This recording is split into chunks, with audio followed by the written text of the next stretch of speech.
Hello and welcome to Random Packet Loss. My name is Kieran Maxey and today we have game 2 of round 6 at the Reading Regionals. So we have, once again, Mark on the left, this time playing Null, and it's now Joey's turn to play NEH.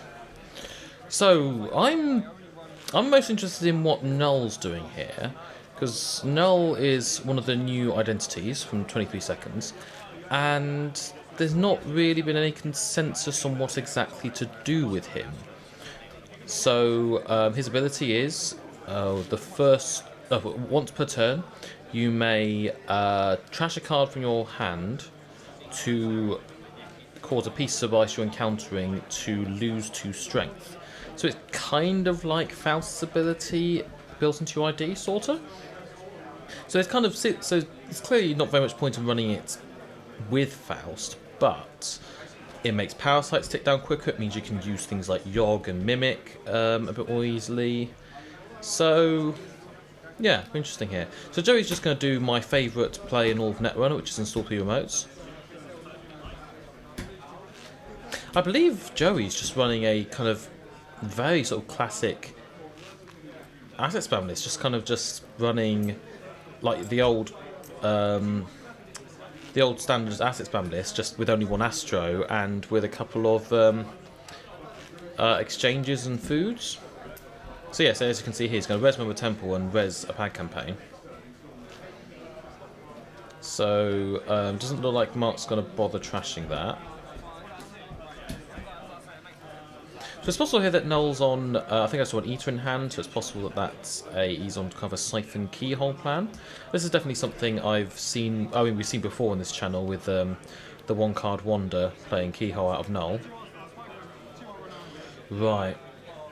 So here's a Turtleback. So yeah, very clearly just kind of regular asset spam.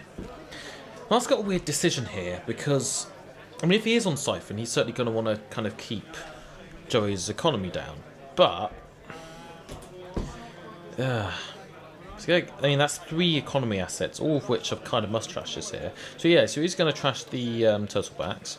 I think that's probably the correct call if you want anything resembling an econ denial strategy. Just going to run R&D. Yep, take it. Checking the top of card of R&D is often something which it's easy to forget to do, but you know, it's, you know, if you've got nothing, yeah, it's often worth it. When you play NBN, because I played a lot of NEH asset spam, you'd find that you'd lose a lot of games where you don't ice R&D because you know you don't have much ice, you don't need to early. You'd be surprised how many games you lose just from people just checking the top card of R&D a few times and just stealing all the agendas. So actually, I think people undervalue the impact of multiple kind of single accesses. So also we're going to get a Wanton here. So that's going to trash 3 cards from Joey's hand. So seems pretty strong, depending on what he hits.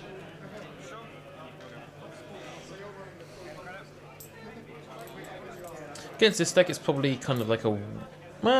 no, it's in fact quite like a worse legwork actually, because you know it is actually trashing the cards. Okay, so Joey's got an EOI and 2 breaking news in hand. It's going to be interesting to see how he's going to play this. So here he kind of wants to feed Mark a global food, then do the combo with breaking news and exchange. I don't think there's any other tag in the deck, maybe apart from maybe some ice. I could be wrong, but I think the list Joey's running is just maybe a couple of Data Ravens, but apart from that, just 3 breaking news, and he just has to fast advance those to play exchange or close the counts or anything. So I mean, this is where Wanton was kind of a bit worse than legwork, because you know Joey's now gonna Jackson. But you know, open HQ, you've got to take your opportunities. So there's a Sensi, must trash, absolute must trash. And then Mark's just going to check R&D again, now that all the lovely agenda's been shuffled back in. And, yeah, there you go. What is it with Beals and being thrown off the top of R&D? There's a CVS. Yeah, so it's not going to bother trashing it there. There's a DBS. Joe's in a little bit of a bind here. I mean, it's not like... The thing is, this isn't like the old days, back the good old days back when this deck was bullshit, where you can just... I mean, I remember back in the... back when Astro Spam was at its peak and you could have 3 Astro. Scoring the first Astro was basically half the struggle. Once you'd scored that first Astro and preferably managed to either chain it into a second Astro or just fast advance another agenda, when you're on 4 points and an Astro token, you've basically won the game. You kind of... Oh, here we go. Desperation play there from Joey, I think. It's so risky doing that when you've only got 1 Astro in the deck.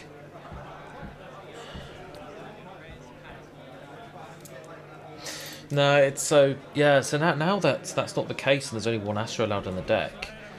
It makes it a lot harder for these Astro Spam decks to win, I think. So there's Freedom Through Equality and been Mark kind of wishing he'd played that first, I think. It's always a problem with Freedom Through Equality. You're on 4 points, you think, right, I'm going to play this at the correct time, and then you just randomly see an agenda, it's like, oh, could have won there. So Joey has a lot of money at the very least.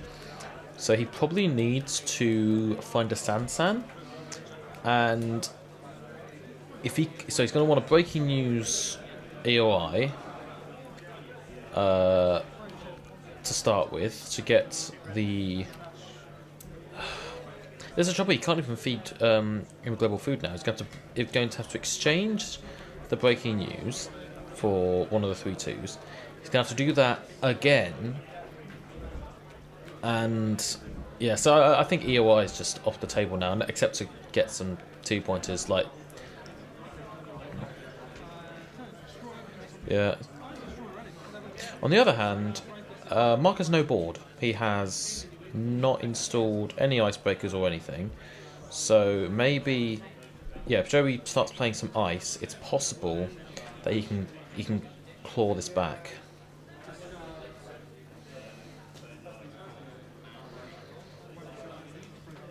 A red Sansan behind a piece of ice that Mark doesn't have the breaker for could be absolutely huge for Joey. Yeah, if he can get like a couple of turns of Sansan.